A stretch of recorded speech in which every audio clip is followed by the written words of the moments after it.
John Steinbeck was a 20th-century American novelist, short story writer, and war correspondent. He is most famously known for The Grapes of Wrath, East of Eden, and Of Mice and Men. His cynicism and determination to reveal rural problems within American society are defining qualities in his work. Many of his earlier works are classified as Dust Bowl fiction with migrant workers as protagonists. Migrant being a person who moves from place to place to get work, especially a farm laborer who harvests crops seasonally. Growing up in Monterey, California inspired a love for soil and nature in Steinbeck. His experiences among the working classes in California lent authenticity to his depiction of the lives of the workers, who remain the central characters of his most important novels. His controversial subject matter has often been heavily criticized, and the awarding of the Nobel Prize to Steinbeck triggered outrage from many critics. Steinbeck established himself largely as a writer of fiction, as well as war coverage and documentations of trips around America.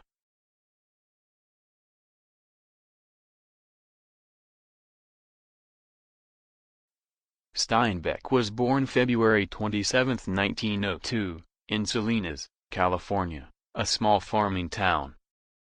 From a young age, Steinbeck developed a deep appreciation for his environment, not just the fields and hills surrounding Salinas, but also the Pacific Coast where his family vacationed on summer weekends. "I remember my childhood names for grasses and secret flowers," he wrote in the opening chapter of East of Eden. "I remember where a toad may live and what time the birds awaken in the summer and what trees and seasons smelled like." His father was not extraordinarily successful or prosperous. John Ernst Steinbeck was the manager of a flower plant, and then the owner of a feed and grain store, and then Monterey County treasurer. His mother was Olive Hamilton, a former schoolteacher, who shared Steinbeck's passion for reading and writing. Steinbeck had a good childhood, with 2 older sisters and 1 younger. The Steinbeck family was a member of the Episcopal Church. Steinbeck himself later would become an agnostic. He spent his summers working on neighboring ranches, and later with migrant workers on Spreckles Ranch. During the latter, he realized the harsher aspects of migrant life and the darker side of human nature. This inspired and supplied material for his later works such as Of Mice and Men. His parents established modest roots in their community. Meanwhile, Steinbeck was quite a rebel. In their respectable Salinas town, he decided to define himself against Salinas thinking. At age 14, Steinbeck decided to be a writer and spent hours in his upstairs bedroom as a teenager, living in a world of his own making by writing stories and poems.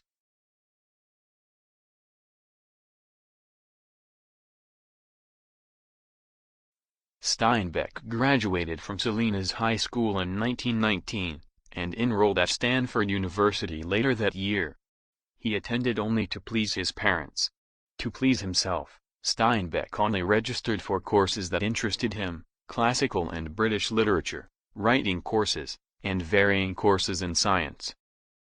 The president of the English Club said that Steinbeck, who regularly attended meetings to read his stories aloud, quote, "had no other interests or talents that I could make out. He was a writer, but he was that and nothing else," unquote. Steinbeck only attended classes occasionally, sometimes preferring to work closely with migrants, on California ranches.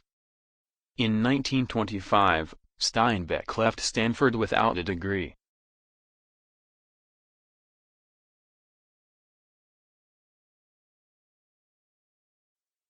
After Stanford, Steinbeck traveled to New York City.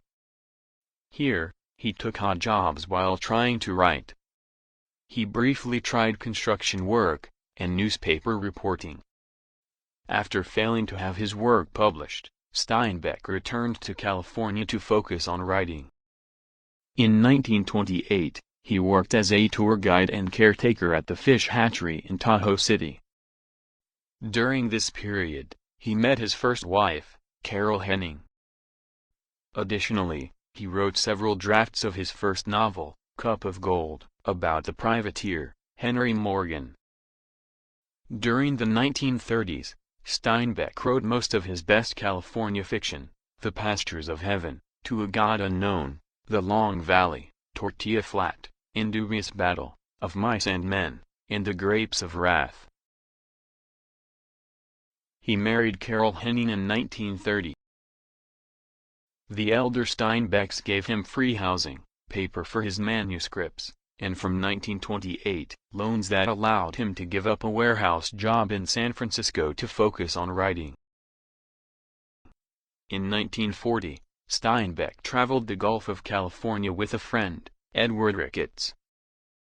During the 1930s and 40s, Ricketts strongly influenced Steinbeck's writing. Together, they often took small trips along the California coast to collect biological specimens, which Ricketts sold for a living.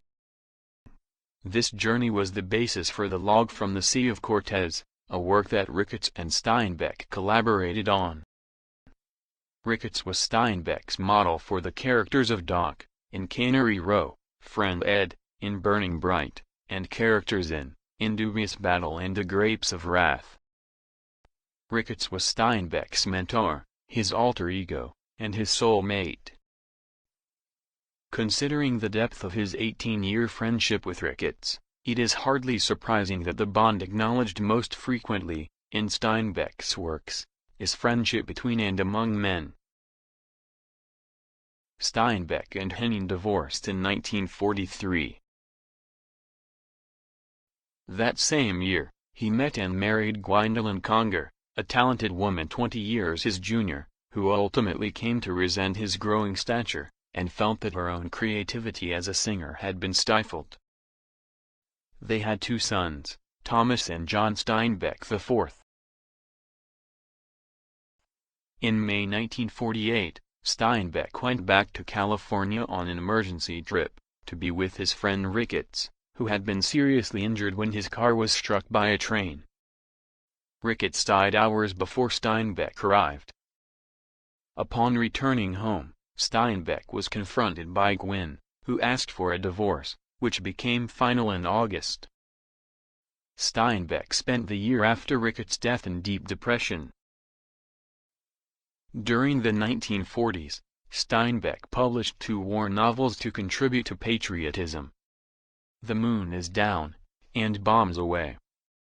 In 1943, Steinbeck served as a World War II war correspondent for the New York Herald Tribune, and worked with the Office of Strategic Services, the predecessor of the CIA. Some of his writings from this period were incorporated in the documentary Once There Was a War. Steinbeck returned from the war with numerous shrapnel wounds and psychological trauma. He treated himself by writing.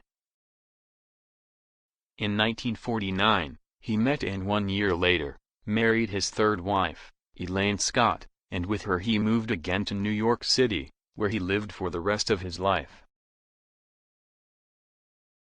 Steinbeck's fiction becomes less concerned with the behavior of groups, what he called in the 1930s group man, and more focused on an individual's moral responsibility to self and community.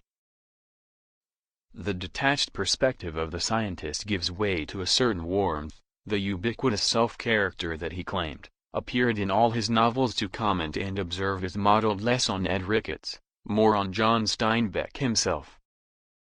Certainly with his divorce from Gwen, Steinbeck had endured dark nights of the soul, and East of Eden contains those turbulent emotions surrounding the subject of wife, children, family, and fatherhood.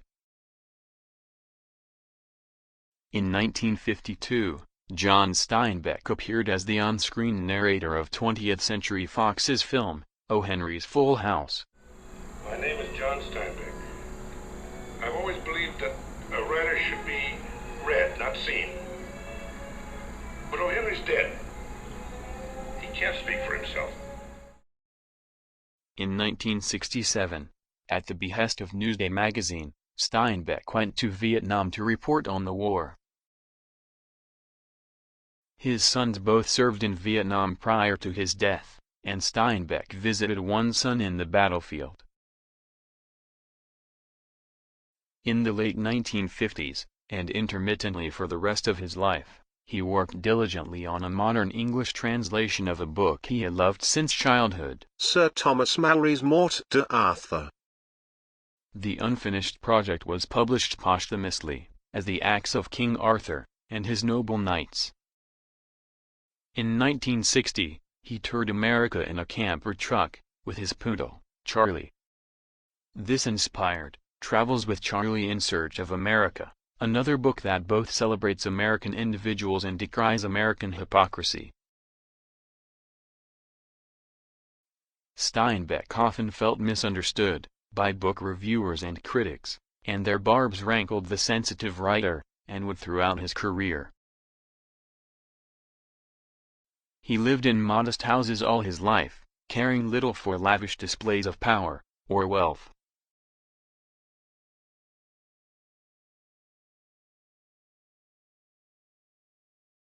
Steinbeck's first novel was Cup of Gold, published in 1929.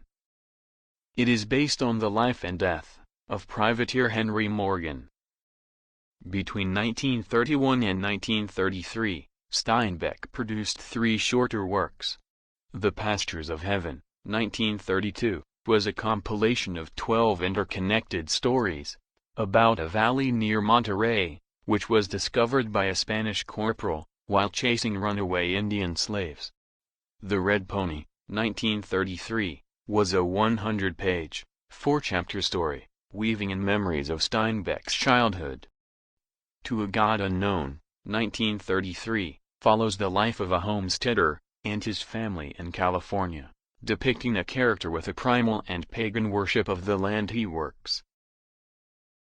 All 3 of these shorter works were unsuccessful both critically and commercially. His conviction that characters must be seen in the context of their environments remained constant throughout his career. His was not a man-dominated universe, but an interrelated whole, where species and the environment were seen to interact. Tortilla Flat, 1935, is a novel set in post-war Monterey, California. It is a series of humorous stories about the adventures of a group of homeless young men in Monterey after World War I, shortly before U.S. Prohibition. This was Steinbeck's first novel to receive critical acclaim. Tortilla Flat was adapted as a film in 1942.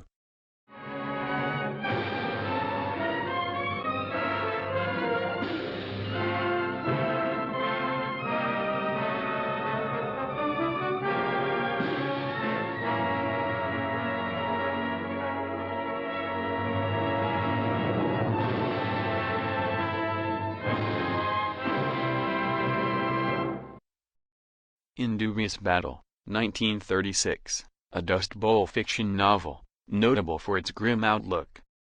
It is an account of a strike by agricultural laborers, and the pair of Marxist labor organizers who engineer it.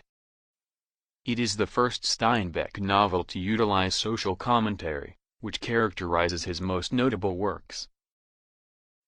Of Mice and Men, 1937, is a tragic novella about 2 displaced migrant trench workers, who move from place to place, in search of new job opportunities during the Great Depression in California.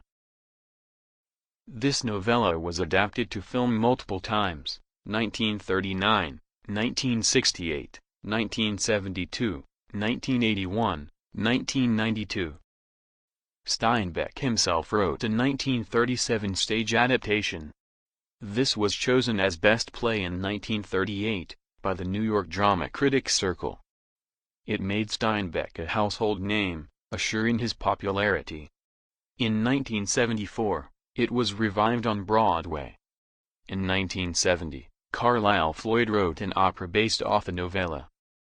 In March 2014, a new version of the play is opening on Broadway for 18 weeks only, starring James Franco, Chris O'Dowd, Leighton Meester and Jim Norton. New York Magazine says get your tickets now for James Franco, Chris O'Dowd, and Leighton Meester in John Steinbeck's classic American play of Mice and Men on Broadway. Limited engagement begins March 19th.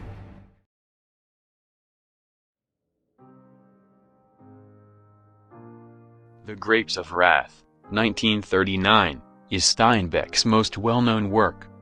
The American realist novel is set during the Great Depression. It follows a poor family of tenant farmers driven from their home in Oklahoma by drought, economic hardship, agricultural industry changes, and bank foreclosures.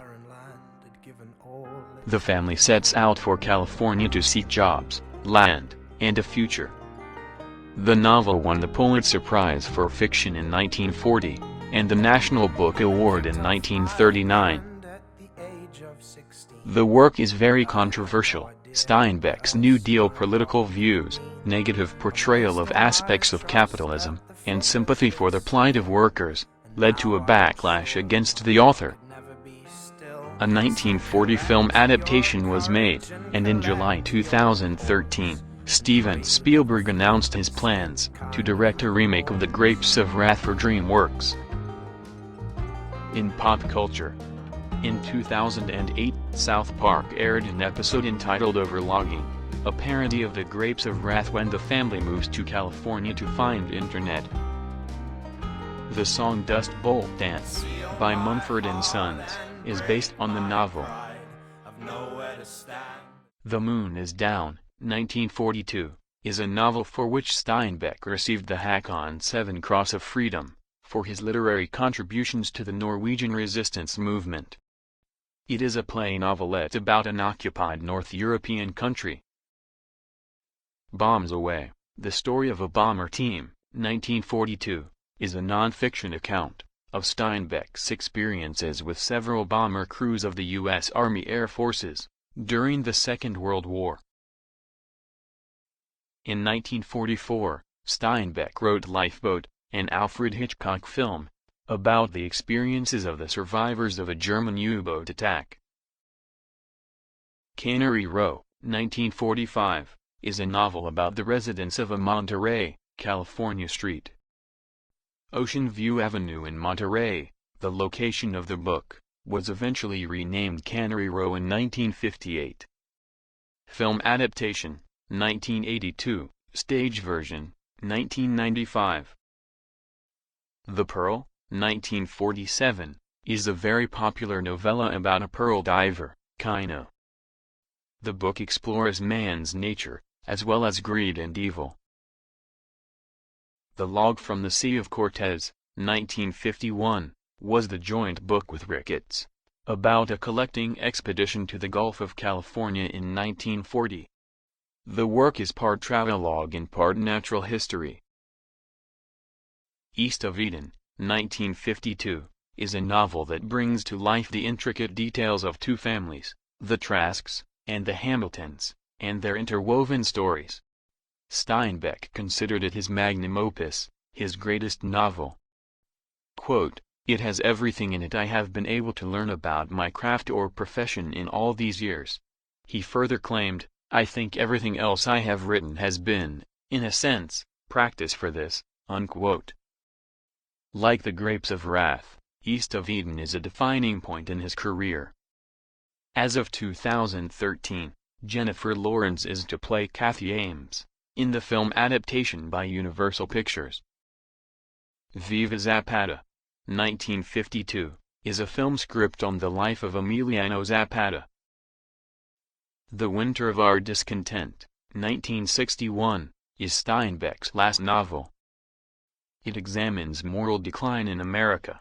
The book is very different in tone from Steinbeck's amoral and ecological stance in earlier works like Tortilla Flat and Cannery Row. It was not a critical success. Many reviewers recognized the importance of the novel, but were disappointed that it was not another Grapes of Wrath. For this reason, Steinbeck refused to write any more fiction. Travels with Charlie in Search of America, 1962, is a travelogue that was written as Steinbeck traveled around the U.S. in a camper with his poodle, Charlie. Steinbeck bemoans his lost youth and roots, while dispensing both criticism and praise for America. According to his son, Steinbeck went on the trip because he knew he was dying, and wanted to see the country one last time. Steinbeck's final work was The Acts of King Arthur and His Noble Knights, 1976. It is a translation of Sir Thomas Malory's Morte d'Arthur. This was unfinished and published after his death.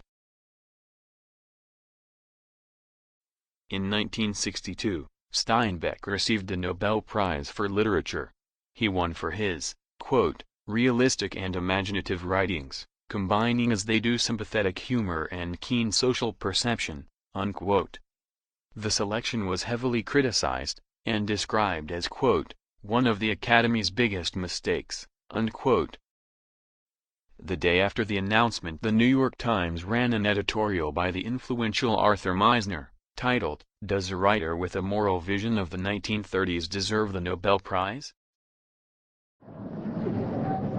I thank the Swedish Academy for finding my work worthy of this highest honor.